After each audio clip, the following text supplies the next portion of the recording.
Hello friends, ಇವತ್ತಿನ ಸಂಚಿಕೆಯಲ್ಲಿ ಏನಾಯಿತು ಅಂತ ನೋಡ್ಕೊಂಡು ಬರೋಣ ಬನ್ನಿ. ಏನ್ರಿ ಹೇಳ್ತಿದ್ದೀರಾ ನೀವು? ಏನೋ ನಮ್ಮ ಮನೆಗೆ ಅತಿಥಿಯಾಗಿ ಬಂದಿದ್ದೀರಾ, ನಮ್ಮ ಅತ್ತೆ ಫ್ರೆಂಡು ಅಂತ ಸುಮ್ಮನೆ ಇದ್ದರೆ ಬಾಯಿಗೆ ಬಂದಾಗೆ ಮಾತಾಡ್ತೀರಾ. ನಿಮ್ಮ ಜಾಗದಲ್ಲಿ ಬೇರೆ ಯಾರೇ ಇದ್ದಿದ್ದು ಇಷ್ಟೊತ್ತಿಗಾಗಲೇ ನಾಲ್ಗೆ ಸೀಳ್ಬಿಡ್ತಿದ್ದೆ ಅಂತಾಳೆ ಭಾರ್ಗವಿ. ನಿಮ್ಮ ಸೊಸೆ ಮಾತು ಕೇಳಿದ್ರ ನಿರ್ಮಲಾ? ಇವಳು ಸೊಕ್ಕಿಂದನೇ ನೀವು ಇವತ್ತು ಬೀದಿಗೆ ಬಿದ್ದಿರೋದು, ಬೇಡ್ಕೊಂಡು ತಿನ್ನೋ ಗತಿ ಬಂದಿದ್ದು. ಸೊಕ್ಕು ಮಾತ್ರ ಕಡಿಮೆ ಆಗಿಲ್ಲ, ಸುವಾಸನೆ ಇರೋವರೆಗಷ್ಟೇ ಹೂವಿಗೆ ಬೆಲೆ, ಆಮೇಲೆ ಅದು ಬಾಡಿ ಕಾಲು ಕೆಳಗೆ ಕಸ ಆಗುತ್ತೆ. ನಿಂತರ ನೀವು ಇಲ್ಲಿ ನಿಮ್ಮ ಸೊಸೆ ಮಾತು ಕೇಳಿ ಸುಮ್ಮನಿರಿ. ಅಲ್ಲಿ ಮನೆ ಮತ್ತು ವುಮೆನ್ಸ್ ಕ್ಲಬ್ ಎರಡೂ ಸಾಕ್ಷಿ ಕೈ ಸೇರುತ್ತೆ. ಇನ್ನು ಮುಂದೆ ಆ ಮನೆ ಒಡತಿ ಅನ್ನೋ ಕಿರೀಟ ಸಾಕ್ಷಿಯರದ್ದಾಗಿರುತ್ತೆ ಅಂತಾರೆ ನಿರ್ಮಲಾ ಫ್ರೆಂಡ್. ಯಾರ್ರೀ ಒಡತಿ? ಅದು ನಮ್ಮನೆ. ಆ ಮನೆ ಒಡತಿ ಆ ಮನೆ ಓನರು ಯಾವತ್ತಿದ್ರೂ ನಮ್ಮ ಅತ್ತೆನೇ. ಅಲ್ಲಿರೋ ಕಂತ್ರಿಗಳ ಮಾತು ಕೇಳಿಕೊಂಡು ಇಲ್ಲಿಗೆ ಬಂದು ಬಾಯಿಗೆ ಬಂದ ಹಾಗೆ ಮಾತಾಡೋಕ್ಕೆ ಎಷ್ಟ್ರಿ ಧೈರ್ಯ ನಿಮಗೆ? ಅರಮನೆಯಿಂದ ಹೊರಗಡೆ ಬಂದಾಗ ಅದನ್ನು ನೋಡ್ಕೊಳ್ಳೋದಕ್ಕೆ, ಕಸ ಹೊಡೆಯೋಕ್ಕೆ ಅಂತ ಆಳು ಕಾಳು ಬೇಡವಾ? ಅದಕ್ಕೆ ಆ ಎರಡು ದೊಡ್ಡ ಶಿಖಾಮಣಿಗಳನ್ನು ಅಲ್ಲಿ ಬಿಟ್ಟು ಬಂದಿದ್ದೀವಿ. ಬಂದು ಮಾತಾಡೋ ಧೈರ್ಯ ಇಲ್ಲದೆ ನಿಮ್ಮಂಥ ಛೇಲಗಳನ್ನು ಕಳಿಸಿದ್ದಾರೆ ಅಂತಾಳೆ ಭಾರ್ಗವಿ. ನಾನೇನೋ ನಿರ್ಮಲ ಮೇಲಿರೋ ಕಾಳಜಿಗೆ ಹೇಳಿದರೆ ಎಗರಾಡ್ತೀಯಲ್ಲ ನೀನು ಅಂತಾರೆ ನಿರ್ಮಲಾ ಫ್ರೆಂಡ್. ನಿಮಗೆ ಅಷ್ಟೊಂದು ಕಾಳಜಿ ಇದ್ದರೆ ಹೋಗಿ ಆ ಸಾಕ್ಷಿ ಜೊತೆ ನಮ್ಮ ಮನೆ ಕ್ಲೀನ್ ಮಾಡಿಸಿ ಅಂತಾಳೆ ಭಾರ್ಗವಿ. ಏಯ್ ಭಾರ್ಗವಿ ಅಂತಾರೆ ಅವರು. ಇದು ನಮ್ಮನೆ, ಇಲ್ಲಿ ಸೌಂಡ್ ನಮ್ಮದೇ ಇರಬೇಕು. ಆ ಮನೆಯಲ್ಲಿ ಎರಡು ಕುಣಿತಾ ಇದ್ದಾವಲ್ಲ ಆ ಕಮಂಗಿಗಳ ಮಾತಿಗೆ ಬೆಲೆ ಇಲ್ಲ, ಅಂಥದ್ರಲ್ಲಿ ಆ ಕಮಂಗಿಗಳ ಬಾಲಕ್ಕೆ ಬೆಲೆ ಇರುತ್ತಾ? ಇನ್ನೊಂದು ಮಾತು ಎಕ್ಸ್ಟ್ರಾ ಆಡಿದ್ರು ಆ ಬಾಲನ ಕತ್ತರಿಸಾಕ್ಬಿಡ್ತೀನಿ ಅಂತಾಳೆ ಭಾರ್ಗವಿ. ಆಗ ಅವರು ಹೊರಡ್ತಾರೆ. ನಿಂತ್ಕೊಳ್ಳಿ ಶ್ರೀಮಂತಪ್ಪ ಅಂತ ಕರೀತಾಳೆ ಭಾರ್ಗವಿ. ಆಗ ಶ್ರೀಮಂತ ಮಗಳೇ ಅಂತ ತಟ್ಟೆಯಲ್ಲಿ ಅರಿಶಿನ ಕುಂಕುಮ ಬಾಳೆಹಣ್ಣನ್ನು ತಂದು, ಇದೇ ಅಲ್ವ ಮಗಳೇ ಬೇಕಾಗಿರೋದು ಅಂತಾನೆ. ಮನೆಗೆ ಮೊದಲನೇ ಸಲ ಬಂದಿದ್ದೀರಾ, ಅರಿಶಿನ ಕುಂಕುಮ ತಗೊಳ್ಳಿ ಅಂತಾಳೆ ಭಾರ್ಗವಿ. ಅವರು ತಗೋತಾರೆ. ನೋಡಿ ಮೇಡಮ್, ಬೆಟ್ಟದ ಕೆಳಗಡೆ ಇಲ್ಲಿ ಬಿಲ ತೋಡಿದ ತಕ್ಷಣ ಆ ಬೆಟ್ಟ ಇರೋ ಜಾಗ ಇಲ್ಲಿದಾಗಲ್ಲ. ಆ ಬೆಟ್ಟ ತನ್ನ ಗತ್ತು ಗಾಂಭೀರ್ಯನ ಕಳ್ಕೊಂಡು ಕುಸಿಯೋದು ಇಲ್ಲ. ಆ ಮನೆಗೆ ನಾವು ವಾಪಸ್ ಬರ್ತೀವಿ. ನಾವು ಬರೋವರೆಗೂ ಮನೆನ ಸ್ವಸ್ಥವಾಗಿ ಇಟ್ಕೊಳ್ಳೋಕೆ ಹೇಳಿ ಅಂತಾಳೆ ಭಾರ್ಗವಿ. ಅವ್ರು ಹೋಗ್ತಾರೆ. ಆಗ ನಿರ್ಮಲ ಭಾರ್ಗವಿ ಹೆಗಲ ಮೇಲೆ ಕೈ ಇಡ್ತಾರೆ. ಈಚೆ ಜೆ.ಪಿ, ಇವತ್ತು ನಾನು ಇಂಥ ಸ್ಥಿತಿಲಿರೋದಕ್ಕೆ ನಾನೇ ಕಾರಣ. ನಿಮ್ಮಿಬ್ಬರ ಮೇಲೆ ಇಟ್ಟಿದ್ನಲ್ಲ ಆ ನಂಬಿಕೆ ಕಾರಣ.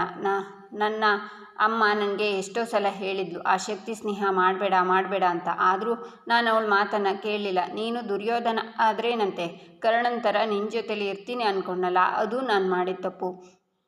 ಇನ್ನು ನೀನು ನನ್ನ ತಟ್ಟೆಯಲ್ಲಿ ಎರಡೇ ತುತ್ತು ಅನ್ನ ಇದ್ದರೂ ಅದನ್ನು ನನ್ನ ತಮ್ಮಂಗೆ ಬಿಟ್ಕೊಡ್ತೀನಿ ಅನ್ನಲ್ಲ, ಅದು ನಾನು ಮಾಡಿದ ತಪ್ಪು. ನನ್ನ ತಮ್ಮ ಎಲ್ಲರ ಥರ ಅಲ್ಲ, ದಾಯಾದಿ ಮತ್ಸರ ಇಲ್ಲವೇ ಇಲ್ಲ. ನಾನು ಕಾಡಿಗೆ ಹೋದರೆ ಲಕ್ಷ್ಮಣನ ಥರ ನನ್ನ ಹಿಂದೆ ಬರ್ತಾನೆ ಅಂತ ನಂಬಿದ್ನಲ್ಲ, ಅದು ನಾನು ಮಾಡಿದ ತಪ್ಪು. ನಿಮ್ಮಿಬ್ಬರನ್ನ ನಂಬಿದ್ದಕ್ಕೆ ನನ್ನ ಪರ್ಸ್ನಲ್ ಲೈಫ್, ಪ್ರೊಫೆಷನಲ್ ಲೈಫ್ ಎರಡೂ ಹಾಳು ಮಾಡಿಕೊಂಡೆ. ಎಡವಿದ್ದೀನಿ ನಿಜ, ಆದರೆ ಸೋತಿಲ್ಲ. ಎಲ್ಲರ ಕಾಲು ಎಳೆಯುತ್ತೆ ಅಂತ ಹೇಳ್ತಾರೆ. ಇವತ್ತು ನನ್ನ ಕಡೆ ಇರೋ ಕಾಲ ನಾಳೆ ನಿಮ್ಮಿಬ್ಬರ ಕಡೆ ಬಂದೇ ಬರುತ್ತೆ. ನನ್ನ ಸೊಸೆ ಭಾರ್ಗವಿ ಎಲ್ಲ ಲೆಕ್ಕನೂ ಚುಕ್ತ ಮಾಡ್ತಾಳೆ, ನೋಡ್ತಾ ಇರಿ ಅಂತಾರೆ ಜೆ.ಪಿ. ಆಗ ಜಗನ್ ಶಕ್ತಿ ನಗ್ತಾರೆ. ಈಚೆ ಭಾರ್ಗವಿ ಕೋರ್ಟ್ಗೆ ಬರ್ತಾ ಇರ್ತಾಳೆ. ಆಗ ಒಂದು ಕವರ್ ಕೆಳಗಡೆ ಬೀಳುತ್ತೆ. ಅದನ್ನು ಎತ್ತೋಕೆ ಭಾರ್ಗವಿ ಬಗ್ಗಿದಾಗ ಅದ್ರ ಮೇಲೆ ಶಕ್ತಿ ಕಾಲಿಡ್ತಾರೆ. ನಂತರ ತಗೊಂಡು, ಐಸಾ ಹೇ ನೋಟಿಸ್, ಹಮೇ ಬಿ ಸರ್ ಕ್ಯಾ ಹೇನಾ ಕೋರ್ಟ್ ಮೇ and you know one thing Bhargavi, ನಿಮ್ಮ ಮಾವನ ಕೇಸ್ ಹಿಯರಿಂಗಿಗೆ ಜಸ್ಟ್ 1 ವೀಕ್ 7 ಡೇಸ್ ಮಾತ್ರ ಬಾಕಿ ಇರೋದು. ಟೇಕ್ ಇಟ್ ಅಂತ ನೋಟಿಸ್ ಕೊಡ್ತಾರೆ. ಆರ್ಕೆ ಕೌಂಟ್ ಡೌನ್ ಶುರುವಾಗಿರೋದು ನನ್ನ ಮಾವಂಗಲ್ಲ, ನಿಮ್ಮ ಪಕ್ಕ ನಿಂತಿದ್ದಾಳಲ್ಲ ಈ ಗಂಗಾಗೆ ಅಂತಾಳೆ ಭಾರ್ಗವಿ. ಏಕ್ ಅವ್ರ ಬಾತ್ ಹೇಗೆ ಭಾರ್ಗವಿ? ನಿಮ್ಮ ಮಾವನ ಕೇಸನ್ನು ಮುಂದಕ್ಕೆ ಹಾಕಿಸಿದ್ದೆ ನಾನು. ಅಲ್ಲಿವರೆಗೂ ನೀವೆಲ್ಲರೂ ಹುಮ್ಮಸ್ಸಲ್ಲಿದ್ದು ಇರಬೇಕು, ಸಂತೋಷವಾಗಿರಬೇಕು. ಆಮೇಲೆ ಸೋಲ್ತೀರಾ. And you know one more thing Bhargavi, ಈ ಕುರಿನ ಕಡಿಯೋಕ್ಕೂ ಮುಂಚೆ ಚೆನ್ನಾಗಿ ತಿನ್ನಿಸಿ ಕೊಬ್ಬಿಸ್ತಾರೆ, ಆಮೇಲೆ ಒಂದು ಪೆಟ್ಟಿಗೆ ಕಚ್ಚಕ್ಕೆ ಅನ್ಸ್ಬಿಡ್ತಾರೆ. ಇದು ಹಾಗೆ ಅಂತಾರೆ ಆರ್ಕೆ. ನಿಮ್ಮ ಮುಂದೆ ನಿಂತಿರೋದು ಕುರಿಯಲ್ಲ ಸರ್, ಕಾಳಿ. ನನಗೆ ಅಲ್ವಾ ಬಲಿ ಕೊಡೋದು. ನೀವೇನು ಯೋಚನೆ ಮಾಡಬೇಡಿ ಸರ್, ಈ ಸಲ ಹರಕೆಗೆ ಒಳ್ಳೆ ಕುರಿನೇ ಆಯ್ಕೆ ಮಾಡ್ಕೊಂಡಿದ್ದೀನಿ. ಕುರಿಗೆ 4 ಕಾಲು ಗೊತ್ತಾ ಅಂತಾಳೆ ಭಾರ್ಗವಿ. ಆಪ್ಕೋ ಯಾಕೆ ಏನು ಅಂತ ಇನ್ನೂ ಗೊತ್ತಿಲ್ಲ ಅಂತಾರೆ ಆರ್ಕೆ. ಈ ಭಾರ್ಗವಿ ಯಾರು ಏನು ಅಂತ ನಿಮಗೂ ಇನ್ನೂ ಗೊತ್ತಿಲ್ಲ ಸರ್. ಕೋರ್ಟ್ ಒಳಗೆ ನನ್ನ ಬಾಯಿ ಮಾತಾಡುತ್ತೆ, ಕೋರ್ಟ್ ಹೊರಗೆ ನನ್ನ ಕೈ ಮಾತಾಡುತ್ತೆ. ಸತ್ಯವಾದ ಮಾತಿಗೆ ಗೆಲ್ಲಿಸೋ ತಾಕತ್ತಿದೆ ಅಂತ ನಂಬ್ದೋಳು ಸರ್ ನಾನು. ನನ್ನ ಆರ್ಭಟನ ಕೋರ್ಟ್ ಒಳಗಡೆ ನೋಡಿ ಅಂತಾಳೆ ಭಾರ್ಗವಿ. ಚೋಟುದ್ದೇ ಇಲ್ಲ, ಅಕ್ಕ ಕ್ಯಾ ಕ್ವ್ಯಾಪ್ ಆಸ್ಮಾನ್ ಶುತಾ ಹೇ ಅಂತಾರೆ ಆರ್ಕೆ. ಯಾವುದು ಕನಸು, ಯಾವುದು ರಿಯಾಲಿಟಿ, ಯಾರು ನಿರಪರಾಧಿ ಅಂತ ಕೋರ್ಟಲ್ಲಿ ಪ್ರೂವ್ ಮಾಡ್ತೀನಿ ಅಂತಾಳೆ ಭಾರ್ಗವಿ. 1 ವೀಕ್ ಮತ್ಲಬ್ 7 ದಿನಕ ಟೈಮ್ ಹೇ ಅದೇನು ಮಾಡ್ಕೋತೀಯೋ ಮಾಡ್ಕೋ ಹೋಗು ಅಂತಾರೆ ಆರ್ಕೆ. ಭಾರ್ಗವಿ, ಆರ್ಕೆ ಮಾತು ಕೇಳಿ ಮೋಸ ಹೋಗಬೇಡ. JP ಜೀವಕ್ಕೆ 7 ದಿನ ಅಲ್ಲ 7 ನಿಮಿಷ ಕೂಡ ಗ್ಯಾರಂಟಿ ಇಲ್ಲ. ಯಾವ ಕ್ಷಣದಲ್ಲಿ ಏನು ಬೇಕಿದ್ರೂ ಆಗ್ಬೋದು. ನಿನಗೊಂದು ಪುಟ್ಟ ಕತೆ ಹೇಳ್ತೀನಿ ಕೇಳು. ಒಂದು ಕಾಡಲ್ಲಿ ಒಂದು ಹುಲಿ ಒಬ್ಬನ ಅಟ್ಟಿಸ್ಕೊಂಡು ಹೋಗ್ತಿತ್ತಂತೆ. ಅವನು ಹೆದರ್ಕೊಂಡು ಮರ ಏರ್ಬಿಟ್ಟು ಕೂತ್ಕೊಂಡ. ಅವನು ಏನು ಮಾಡ್ದ ಗೊತ್ತಾ? ಅಲ್ಲಿ ಕೂತ್ಕೊಂಡು ಬೇರೆ ಏನು ನೋಡದೆ ಹುಲಿನೇ ಕಾನ್ಸಂಟ್ರೇಷನ್ ಮಾಡಿಕೊಂಡು ನೋಡ್ತಿದ್ದ. ಆ ಹುಲಿನೂ ಕಾದು ಕಾದು ಬೋರಾಗಿ ಹೊರಟೋಯ್ತು. ಹುಲಿ ಹೋಯ್ತಲ್ಲ ಅಂತ ಸಖತ್ ಖುಷಿಯಾಗಿದ್ದ. ಅಲ್ಲಿ ಟ್ವಿಸ್ಟ್ ಬಂತು ಗೊತ್ತಾ? ಅವನ ಮೇಲೆ ಒಂದು ದೊಡ್ಡ ಹೆಬ್ಬಾವಿತ್ತು. ಅವನ ಗಬಕ್ಕಂತ ನುಂಗಾಕ್ಬಿಡ್ತು. ಇದೇ ಕತೆ JPಗೂ ಅನ್ವಯಿಸುತ್ತೆ. ಜೈಲಿಂದೇನೋ ನೀನು ಆಚೆ ಕರ್ಕೊಂಡು ಬಂದೆ, ಆದರೆ ಅವನು ಹೊರಗಡೆ ಸೇಫ್ ಆಗಿರ್ತಾನೆ ಅಂತ ಅದು ಹೇಗೆ ಹೇಳ್ತೀಯ ಭಾರ್ಗವಿ? ಅವನು ಆ ಜೈಲಲ್ಲಿ ಹೊಡೆಯೋದಕ್ಕಿಂತ ಆಚೆ ಹೊಡೆಯೋದೇ ಸುಲಭ ಗೊತ್ತಾ ಅಂತ ಗಂಗಾ ಹೇಳ್ತಾಳೆ. ಆಗ ಭಾರ್ಗವಿ ಜೋರಾಗಿ ನಗ್ತಾಳೆ. ಈಚೆ ಶಕ್ತಿ, ಗೆಳೆಯ JP, ನೀನು ಈ ಥರ ಕೇಸ್ ಎಷ್ಟು ನೋಡಿಲ್ಲ. ದುಡ್ಡು ಮತ್ತು ಪವರ್ ಇರೋದೇ ಗೆಲ್ಲೋದು ಅನ್ನೋದನ್ನು ಮರ್ತೋಗಿದ್ಯಾ? ಇದೆಲ್ಲ ಗೊತ್ತಿದ್ದು ಆ ಭಾರ್ಗವಿ ಮೇಲೆ ನಂಬಿಕೆ ಇಟ್ಕೊಂಡಿದ್ಯಾ ಅಂತಾರೆ. ಅಣ್ಣ, ಇವತ್ತು ನೀನು ಬೀದಿಗೆ ಬಿದ್ದಿರೋಕ್ಕೆ ಮೂಲ ಕಾರಣನೇ ಆ ಭಾರ್ಗವಿ. ಅದು ಅಲ್ಲದೆ ನಿನ್ನನ್ನು ಬೀದಿಗೆ ತಂದಿರೋ ನಮಗೆ ಮುಂದೆ ಏನು ಮಾಡಬೇಕು ಅಂತ ಗೊತ್ತಿಲ್ವಾ ಅಂತಾನೆ ಜಗನ್. ಲೋ ಜಗನ್, ನೀನೇನೋ ಮಾಡೋದು?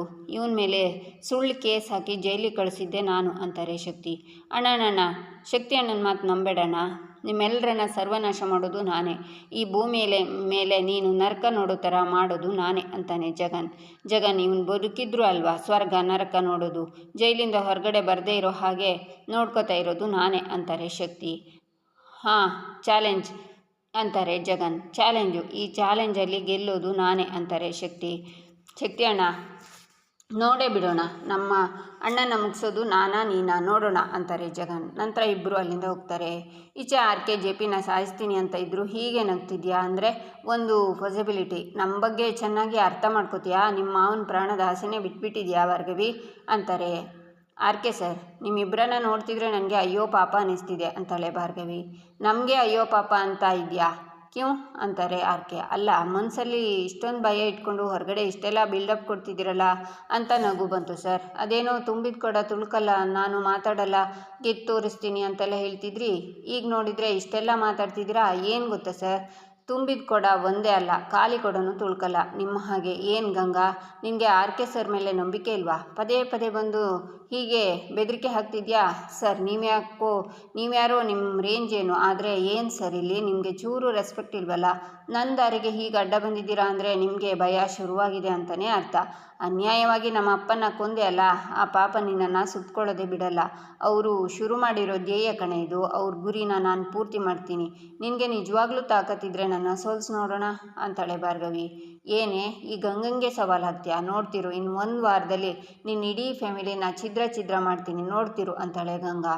ನನ್ನ ಕುಟುಂಬನ ಮುಟ್ಟೋಕ್ಕೂ ಮುಂಚೆ ನನ್ನನ್ನು ದಾಟಿ ಹೋಗಬೇಕು. ಅದು ಈ ಜನ್ಮದಲ್ಲಿ ನಿಮ್ಗಳ ಕೈನಲ್ಲಿ ಸಾಧ್ಯ ಇಲ್ಲ. ರೆಡಿಯಾಗಿರು ಗಂಗಾ, ಜೈಲು ನಿನಗೋಸ್ಕರ ಕಾಯ್ತಿದೆ. ಆಲ್ ದಿ ಬೆಸ್ಟ್ ಅಂತ ಶೇಕ್ ಹ್ಯಾಂಡ್ ಮಾಡ್ತಾ ಗಂಗಾನೇ ನೋಡ್ತಾಳೆ ಭಾರ್ಗವಿ. ನಿನ್ನ ಕಣ್ಣಲ್ಲಿ ಭಯ ಕಾಣೋ ಹಾಗೆ ಮಾಡ್ತೀನಿ ಭಾರ್ಗವಿ ಅಂತ ಕೈನ ಬಿಡಿಸ್ಕೋತಾಳೆ ಗಂಗಾ. ನಾನು ತಯಾರಾಗೇ ಇದ್ದೀನಿ ಗಂಗಾ, ಇನ್ನು ಮುಂದೆ ನಿನ್ನ ಕೊನೆಗಾಲ ಶುರುವಾಯಿತು ಅಂತಾಳೆ ಭಾರ್ಗವಿ. ಗಂಗಾ ಚಿಟಿಕೆ ಹೊಡೆದು ಹೋಗ್ತಾ ಇರುವಂತ ಸನ್ನೆ ಮಾಡ್ತಾಳೆ. ಆಗ ಈಚೆ ಬಂದ ಭಾರ್ಗವಿ ಶೇಕ್ ಹ್ಯಾಂಡ್ ಮಾಡಿ ಅವಳ ಕೈಯಿಂದ ಸಾಕ್ಷಿನ ಕಲೆಕ್ಟ್ ಮಾಡಿದ್ದನ್ನು ತಗೊಂಡು ಫೈಲ್ನಲ್ಲಿ ಇಟ್ಕೋತಾಳೆ. ಈಚೆ ಮನೇಲಿ ಎಲ್ಲರೂ ಸುಮ್ಮನೆ ಕೂತಿರ್ತಾರೆ. ಅಲ್ಲ, ಊಟ ಮುಂದಿಟ್ಕೊಂಡು ಎಲ್ಲರೂ ಯಾಕೆ ಹೀಗೆ ಸಪ್ಪಾಗಿ ಕೂತಿದ್ದೀರಾ? ಶಕು, ಮಾವ, ಯಾಕೆ ಯಾರಿಗೂ ಹಸಿವಾಗ್ತಿಲ್ವಾ? ಅಥವಾ ಊಟ ಮಾಡೋ ಮನಸ್ಸಿಲ್ವಾ? ನನಗಂತೂ ಹೊಟ್ಟೆ ತುಂಬ ಹಸಿತಿದೆ, ಹೊಟ್ಟೆ ತುಂಬ ಊಟ ಮಾಡ್ತೀನಿ, ಬನ್ನಿ ನಾನೇ ಬಡಿಸ್ಕೊಡ್ತೀನಿ ಅಂತಾನೆ ಅರ್ಜುನ್. ಆದರೆ ಯಾರೂ ಮಾತಾಡಲ್ಲ. ಡ್ಯಾಡ್, ಯಾಕೆ ಹೀಗೆ ಸೈಲೆಂಟಾಗಿ ಕೂತಿದ್ದೀರಾ? ಎಲ್ಲರೂ ಸುಮ್ಮನೆ ಕೂತಿದ್ದನ್ನು ನೋಡಿದರೆ ನನಗೆ ಗಾಬರಿ ಆಗ್ತಿದೆ ಅಂತಾನೆ ಅರ್ಜುನ್. ಏನಿಲ್ಲ ಅರ್ಜುನ್, ಕೋರ್ಟ್ಗೆ ಹೋಗ್ತಿಲ್ಲ, ಆಫೀಸ್ ಇಲ್ಲ, ಏನೂ ಕೆಲಸ ಇಲ್ಲ, ತಿಂದಿದ್ದು ಹೇಗೆ ಕರಗಬೇಕು ಹೇಳು? ಊಟ ಬೇಡ, ನೀನು ಹೋಗಿ ಮಾಡು ಅಂತಾರೆ JP. ಅದು ಹೇಗಾಗುತ್ತೆ ಡ್ಯಾಡ್? ನಿಮಗೆ ಅಂತ ಬೇಡ ಅಂದರೆ ನನಗೂ ಊಟ ಬೇಡ ಅಂತಾನೆ ಅರ್ಜುನ್. ಆಗ ಲೈಟ್ ಆಫ್ ಆಗುತ್ತೆ. ಈಚೆ ಬೃಂದ ಕರೆಂಟ್ ಫ್ಯೂಸನ್ನು ಕೈಯಲ್ಲಿ ಇಟ್ಕೊಂಡು, ಇವತ್ತು ಅದು ಹೇಗೆ ಊಟ ಮಾಡ್ತಿರೋ ನಾನು ನೋಡೇ ಬಿಡ್ತೀನಿ. ಇಲ್ಲಿ ಈ ಮನೇಲಿ ಪ್ರತಿ ಕ್ಷಣನೂ ನಿಮಗೆ ಆಗಬೇಕು. ಈ ಮನೇಲಿ ಇರೋಕ್ಕಾಗದೆ, ಆ ಮನೆಗೆ ಹೋಗೋಕ್ಕಾಗದೆ ವಿಲವಿಲ ಒದ್ದಾಡಬೇಕು ಅಂತಾಳೆ ಬೃಂದ. ಈಚೆ ಅರ್ಜುನ್, ಅಲ್ಲ, ಇದು ಒಳ್ಳೆ ಕತೆ ಆಯ್ತಲ್ಲ, ಎಲ್ಲರೂ ಯಾಕೆ ಆಕಾಶ ತಲೆ ಮೇಲೆ ಬಿದ್ದಂಗೆ ಕೂತಿದ್ದೀರಾ? ಮಾವ, ನಿನಗೇನಾಯಿತು ಅಂತಾನೆ. ಆಗ ಎದುರುಗಡೆ ಒಂದು ಬೆಳಕು ಬರುತ್ತೆ. ಮನೇಲಿ ಕರೆಂಟ್ ಇಲ್ಲ ಅಂತ ಎಲ್ಲರೂ ಮೊಬೈಲ್ ನೋಡ್ತಾ ಕೂರಬಾರ್ದು, ಅದಕ್ಕೆ ಮನೇಲಿ ಒಂದು ಕತೆ ಹೇಳೋಣ ಅಂತಾಳೆ ಭಾರ್ಗವಿ. ಯಾರ ಕತೆ ಮಗಳೇ ಅಂತಾನೆ ಶ್ರೀಮಂತ. ಒಬ್ಬ ರಾಜನ ಕತೆ ಅಂತಾಳೆ ಭಾರ್ಗವಿ. ಮಗಳೇ, ಅಷ್ಟು ದೊಡ್ಡ ರಾಜನ? ಈ ಶ್ರೀಮಂತನ ಹತ್ರ ಇರೋ ಶ್ರೀಮಂತಿಕೆ ಆ ರಾಜನಲ್ಲಿ ಇತ್ತೋ ಅಂತಾನೆ ಶ್ರೀಮಂತ. ಕತೆ ಹೇಳುವಂತಹ ಗನಂದಾರಿ ಕೆಲಸನ ಅವನೇನು ಮಾಡಿದ್ದಾನೆ ಅಂತಾನೆ. ಹಣದಿಂದಷ್ಟೇ ಅಲ್ಲ, ಮನಸ್ಸಲ್ಲೂ ಆ ಕುಬೇರನಷ್ಟೇ ಶ್ರೀಮಂತರು. ಆ ರಾಜ ತನ್ನನ್ನೇ ತಾನು ಅರ್ಥ ಮಾಡಿಕೊಂಡು ಜ್ಞಾನಿಯಾಗಿದ್ದಾರೆ ಅಂತಾಳೆ ಭಾರ್ಗವಿ. ಓಹೋ, ಮಹಾ ಮೇಧಾವಿ ಅನ್ನು ಅಂತಾನೆ ಶ್ರೀಮಂತ. ಅಲ್ಲ, ತ್ಯಾಗಿ ಅಂತಾಳೆ ಭಾರ್ಗವಿ. ಈಚೆ ಗಂಗಾ, ಜೆ.ಪಿ. ಮತ್ತು ಶಕ್ತಿ ನಿಂತಿರ್ತಾರೆ. ನಾವು ಅಂದ್ಕೊಂಡಾಗೆ ಆಕಾಶದೆತ್ತರಕ್ಕೆ ನೋಡ್ತಾ ಇದ್ದಿದ್ದ ಜೆ.ಪಿ. ಇವತ್ತು ಪಾತಾಳಕ್ಕೆ ಕುಸಿದು ಕೂತಿದ್ದಾನೆ ಅಂತಾಳೆ ಗಂಗಾ. ನಾವು ಕೊಟ್ಟಿರೋ ಪೆಟ್ಟು ಅಂಥದ್ದು. ಈಗ ಅವನು ಎದ್ದೇಳೋದಲ್ಲ, ಎದ್ದೇಳೋ ಪ್ರಯತ್ನ ಮಾಡಿದ್ರೂ ಪೆಟ್ಟು ಮೇಲೆ ಪೆಟ್ಟು ಬೀಳ್ತಾನೆ ಇರುತ್ತೆ ಅಂತಾನೆ ಶಕ್ತಿ. ಮೊದಲು ಆ ಭಾರ್ಗವಿಗೆ ಪಾಠ ಕಲಿಸ್ಬೇಕು ಅಂತಾಳೆ ಗಂಗಾ. ಅವಳ ಬಗ್ಗೆ ಯಾಕೆ ಯೋಚನೆ ಮಾಡ್ತೀಯಾ? ಅವಳೊಂದು ಡಮ್ಮಿ ಪೀಸೀಗ ಅಂತಾನೆ ಶಕ್ತಿ. ಇಷ್ಟು ದಿನ ಅವಳನ್ನು ನೋಡಿಯೂ ಇಂಥ ಮಾತು ಹೇಳ್ತಿದ್ಯಾ ಶಕ್ತಿ ಅಂತಾಳೆ ಗಂಗಾ. ಭಾರ್ಗವಿ ಸುಮ್ಮನೆ ಇದ್ದಾಳೆ ಅಂದರೆ ಅವಳೇನೋ ಗಮನಿಸ್ತಿದ್ದಾಳೆ, ಏನೋ ಪ್ಲ್ಯಾನ್ ಮಾಡ್ತಿದ್ದಾಳೆ ಅಂತಲೇ ಅರ್ಥ. ಅವಳು ಒಂದು ಹೆಜ್ಜೆ ಇಡುವಷ್ಟರಲ್ಲಿ ನಾವು 4 ಹೆಜ್ಜೆ ಮುಂದಿಡಬೇಕು ಶಕ್ತಿ ಅಂತಾಳೆ ಗಂಗಾ. ಎಲ್ಲ ಕಡೆಯಿಂದನೂ ಅವಳನ್ನು ಲಾಕ್ ಮಾಡಿದ್ದೀವಿ, ಇನ್ನೂ ಯಾಕೆ ಅವಳ ಬಗ್ಗೆನೇ ಯೋಚನೆ ಮಾಡ್ತಿದ್ಯಾ, ಬಿಟ್ಟಾಕು ಅಂತಾರೆ ಶಕ್ತಿ. ಆದರೂ ಅವಳ ಕಣ್ಣಲ್ಲಿ ಭಯ ಕಾಣ್ತಿಲ್ಲ ಶಕ್ತಿ. ಕಲ್ಲಿಗೆ ಪೆಟ್ಟು ಕೊಟ್ಟು ಕೊಟ್ಟು ಶಿಲೆ ಆಗಲ್ವಾ? ಅದೇ ಥರ ಭಾರ್ಗವಿ ಗಟ್ಟಿ ಆಗ್ತಿದ್ದಾಳೆ. ನನ್ನ ಎದುರಿಗೆ ನಿಂತು ಸವಾಲು ಹಾಕ್ತಿದ್ದಾಳೆ. ಅವಳಿಗೆ ಸೊಕ್ಕು ಎಷ್ಟಿರಬೇಡ ಅಂತಾಳೆ ಗಂಗಾ. ಅವಳು ಸವಾಲು ಹಾಕಿಬಿಟ್ರೆ ಗೆದ್ದುಬಿಡ್ತಾಳ ಅಂತಾರೆ ಶಕ್ತಿ. ನೋ ನೋ ನೋ, ಭಾರ್ಗವಿ ಈ ಕೇಸನ್ನು ಗೆಲ್ತಾಳೆ ಅನ್ನೋದು ಭ್ರಮೆ. ಒಂದು ಮಾತು ನೆನ್ಪಿಟ್ಕೊಳ್ಳಿ, ಜೆ.ಪಿ. ಇನ್ನು ಒಂದೇ ಒಂದು ಸಲ ಕೋರ್ಟ್ ಹಾಲ್ಗೆ ಬರಲಿ. ಅವನೇ ಗಂಗಾ ಅಂತ ಪ್ರೂವ್ ಮಾಡೋದಕ್ಕೆ ಸಾಕ್ಷಿಗಳೆಲ್ಲ ರೆಡಿಯಾಗಿದೆ. ಇವನು one thing, lifelong JP. Patil ಜೈಲಿಂದ ಹೊರಗಡೆ ಬರೋದಕ್ಕೆ ಸಾಧ್ಯನೇ ಇಲ್ಲ ಅಂತಾರೆ ಶಕ್ತಿ. ಜೆ.ಪಿ. ಜೈಲೂಟ ಮಾಡ್ಕೊಂಡಿರಲಿ, ಈಚೆ ಅವನ ಮನೆಯವರು ಬೇಡ್ಕೊಂಡು ತಿನ್ನೋ ಹಾಗೆ ಮಾಡೋಣ, ಆಗ ಭಾರ್ಗವಿ ಕಣ್ಣಲ್ಲಿ ಭಯ ಕಾಣಿಸುತ್ತೆ ಅಂತಾರೆ ಶಕ್ತಿ. ಅಷ್ಟಾದರೆ ಸಾಲದು ಶಕ್ತಿ, ಅವಳು ನನ್ನ ಕಾಲಿಗೆ ಬಿದ್ದು ಕ್ಷಮೆ ಕೇಳಬೇಕು, ಪ್ರಾಣ ಭಿಕ್ಷೆ ಕೇಳಬೇಕು ಅಂತಾಳೆ ಗಂಗಾ. ಈಚೆ ಭಾರ್ಗವಿ ಸ್ಕ್ರೀನ್ ಮೇಲೆ ಗೊಂಬೆನ ನಿಲ್ಲಿಸಿ, ಆ ರಾಜಂಗೆ ಪ್ರಜೆಗಳಂದರೆ ಪ್ರಾಣ. ಜನರ ಕಣ್ಣಿಗೆ ಗಡಸಾಗಿ ಒರಟಾಗಿ ಕಾಣೋ ರಾಜ ಮನಸ್ಸಿಂದ ಸಾಧು. ರಾಜಂಗೆ ತನಗಿಂತ ತನ್ನವ್ರ ಬಗ್ಗೆನೇ ಯೋಚನೆ ಜಾಸ್ತಿ ಅಂತಾಳೆ ಭಾರ್ಗವಿ. ಹಾಂ, ಗುಣವಂತ ಅನ್ನು ಅಂತಾರೆ ಶ್ರೀಮಂತ. ಹಾಂ, ಆದರೆ ಈ ರಾಜಂಗೂ ಒಂದು ಬಲಹೀನತೆ ಇತ್ತು ಅಂತಾಳೆ ಭಾರ್ಗವಿ. ಏನದು ಮಗಳೇ ಅಂತ ಶ್ರೀಮಂತ ಕೇಳ್ತಾನೆ. ನಂಬಿಕೆ. ರಾಜ್ಯದಲ್ಲೇ ಹೆಸರಾದ ವ್ಯಕ್ತಿಯಾದರೂ ಪ್ರೀತಿ ನಂಬಿಕೆ ಅಂತ ಬಂದಾಗ ಕಣ್ಮುಚ್ಚಿ ನಂಬ್ತಿದ್ದ ಅಂತಾಳೆ ಭಾರ್ಗವಿ. ಮಗಳೇ, ಹಾಗೇ ಎಲ್ಲರನ್ನೂ ನಂಬಾರ್ದು ಅಲ್ವಾ ಅಂತಾನೆ ಶ್ರೀಮಂತ. ನಿಜ ಶ್ರೀಮಂತಪ್ಪ, ಆದರೆ ನಮ್ಮ ಅತಿಯಾದ ಒಳ್ಳೆತನಗಳು ಯಾವಾಗ ಮುಳ್ಳಾಗುತ್ತೆ ಅಂತ ಗೊತ್ತಾಗಲ್ಲ ಅಲ್ವಾ? ಅತಿಯಾದರೆ ಅಮೃತನೂ ವಿಷ ಆಗುತ್ತೆ ಅನ್ನೋದು ಇಲ್ಲಿ ನಿಜ ಆಯಿತು. ರಾಜ ತನ್ನ ಪ್ರಜೆಗಳಿಗೆ ನ್ಯಾಯ ನೀತಿ ಹೇಳೋನು, ಆದರೆ ಅವನು ಇಬ್ಬರ ಆಪ್ತರು ಏನು ಹೇಳಿದರೂ ಕಣ್ಮುಚ್ಚಿ ನಂಬೋನು. ಅವ್ರ ಪ್ರತಿ ತಪ್ಪನ್ನು ಊಫಿ ಮಾಫಿ ಅಂತ ಕ್ಷಮಿಸಿ ಅವರಿಗೆ ಮತ್ತೊಂದು ಅವಕಾಶನ ಕೊಡ್ತಿದ್ದ ಅಂತ ಭಾರ್ಗವಿ ಹೇಳುವಾಗ, ಮಗಳೇ, ಅವರಿಬ್ಬರು ಬದಲಾದ್ರಾ ಅಂತಾನೆ ಶ್ರೀಮಂತ. ಮನುಷ್ಯರಾಗಲ್ಲ, ರಾಕ್ಷಸರಾಗಿ ಬದಲಾದ್ರು, ಕಾಲನೇ ಬದಲಾಯಿಸೋಕೆ ನೋಡಿದ್ರು ಅಂತಾಳೆ ಭಾರ್ಗವಿ. ಅಂದರೆ ಮಗಳೇ, ನಮ್ಮ ರಾಜನ ವಿರುದ್ಧನೇ ತಿರುಗಿ ಬಿದ್ರಾ ಅಂತಾನೆ ಶ್ರೀಮಂತ.